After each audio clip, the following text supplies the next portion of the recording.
விடியாத பகலுக்கு புரியாத பொழுதொன்று நீ காட்டினாய்.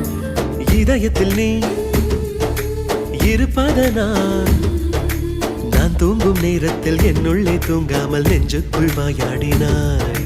கண்ணாடி நீ கடிகாரம் நான் உன்னுள்ளே ஓடோடி வாழ்வேன். காதல் எனும் கடுதாசி நீ என்றென்றும் அன்புடன் நான்